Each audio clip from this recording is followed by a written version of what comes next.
Test Drive Vlogs, and today, let's have a look at all the weird stuff on this 1995 Dodge Viper. As well as this one's probably the most interesting out of the whole Viper family because it's the Series 1 model. So it had a lot of stuff that was kind of experimental and didn't last longer than 1995. So the first thing you wonder is probably how you get in. As you can see, there's no real door handle you can see on the door anywhere.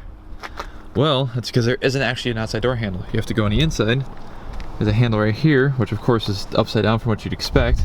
You pull on it, and the door opens. And then when you open the door, it opens about almost 90 degrees. So you have a nice and wide opening. So you look at the key and you're like, oh, it has a key fob, which has a Chrysler Pentastar on it, which you know is for a Mark I Viper pretty much. And it has a key fob with lock and unlock. But then it's like, what does it really do? It just does nothing, as far as I can tell. As you can see, here's the door lock right next to the door handle. If I hit lock, unlock, it doesn't do anything. So I have no clue what the key fob is actually for. It's quite strange. And of course this was a 90, so on the door you actually have your seatbelt attached as well. Of course you have your warning for hot pipes underneath here because it does have side exhaust. You can see there. And once you're inside the Viper, it's not really that crazy, I guess.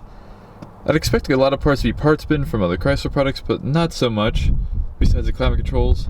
This radio, I have no clue of what it would be from. Like, I've never seen that radio in a Chrysler. I've always ever seen Infinities in Chryslers from like the late 80s to the late 90s, really. And this is something completely different. I have no clue what this is. And really, everything's really nicely laid out.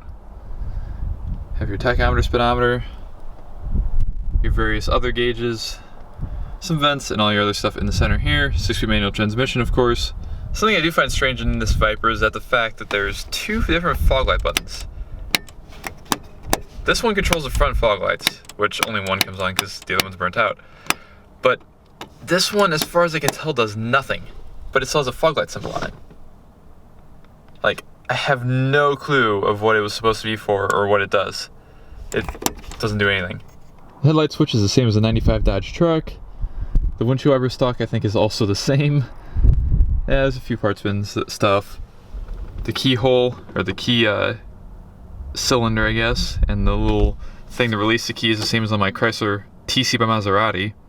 And the rearview mirror is the same as the Chrysler TC as well. So if you notice on the dash, there's the little buttons. Those are actually for like a tonneau cover. It goes all the way around the edge of the interior of the Viper, and is like kind of a top, I guess, if you don't want to put it on the top. Which of course the top is all soft as well, and even the door, the windows for the door are soft, and they have a little hole so you can reach in and unlock the door and open the door. Which I don't even understand why this car locks. Like, maybe for an alarm of some sort? I have no clue. And a few more interesting things: the rear window pops out, as you can tell there, kind of pops out along with the side windows and the target top. And something else I found weird about the Viper: if you open the trunk, key like this, pull up, and it has a prop rod instead of being held by struts. I thought they removed the struts in the trunk to save weight, but like, you can see the speakers here, there's speakers in the doors, there's the radio, there's air conditioning. I don't understand why they wouldn't have struts in the trunk. And then continuing more around the outside, you have one of the most interesting parts of this car, one of the craziest parts I should say, is the wheel and tire combination. You can see it has these three spoke design wheels, which are pretty neat. I don't think they're supposed to be this dark gray, but this one definitely is. But the cool thing about them, the tires on the back of this thing are 335 wide in 1995. We have a 2016 Shelby GT350R Mustang that has 315 wide rear wheels, and I thought those were wide. But yeah, these are 355s, and they definitely, it can still spin them. I'll say that. So there's not much else that's weird on the exterior of the Viper compared to, like, you know, just the average Viper as well. But the fact that to open the hood, it's not a latch inside, it's not anything really, you know, normal at all. You reach down here, underneath the back, and you pop it. And then you have a little lever here that you push to the left. If I can do it, there we go. And you pull the hood up. And you come around the back and pull it from here. definitely not normal. And then to put it back, just do exactly the opposite of what you did to put it up. Push it back down first. Take up here, kind of push in and forward and on the hood. There you go.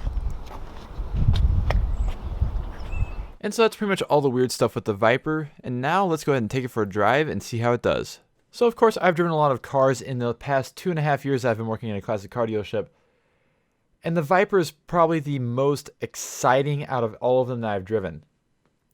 When they say it's like a modern Shelby Cobra, it's literally like a modern Shelby Cobra. A lot of power, you sit closer to the rear wheels in the front, and there's nothing holding you back. No computers, no electronics, no real anything that's stopping the car from putting all 400 horsepower to the wheels at once. And boy, it does that good. This car will spin the tires. Rear tires are 335 wide, as I mentioned before. It will spin them in an instant in, you know, first gear, second gear, probably even third gear if you hit a bump right. It's actually kind of terrifying at lower speeds. It does get a lot more stable at higher speeds than lower speeds, like at full throttle. And it gets there quick too.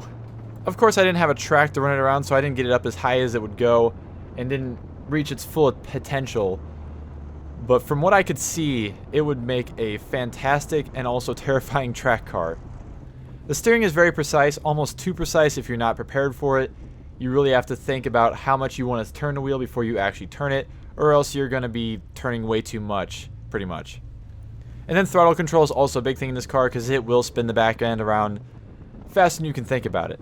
And really, out of all the other cars I've driven, most of the fast ones have been upgraded. Like, you know, a 1970 Ford Maverick that has a bigger engine and whatnot. Nothing really out of the factory that was crazy like this. The only really other fast car I've driven like this was a 2008 Chevrolet Corvette Z06, which I didn't really drive that hard or that far. So I can't really give a crazy opinion on it. And plus it was like the first, I'm pretty sure that Corvette was the first car I ever drove with about more than, you know, 300 horsepower really.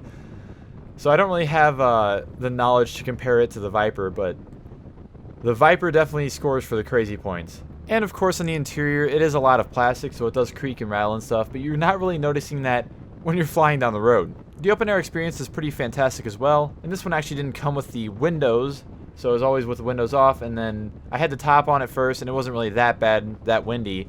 But then once you take the top off, it's just like wind comes from everywhere. And I never even had the rear window out whenever I was driving it, so I'm sure even more wind would come in with that. But it's not like horrible. I mean, I just have long hair, so my hair gets in my face. But it's a very refreshing experience because the cabin of the car is very, very small, as you can probably tell.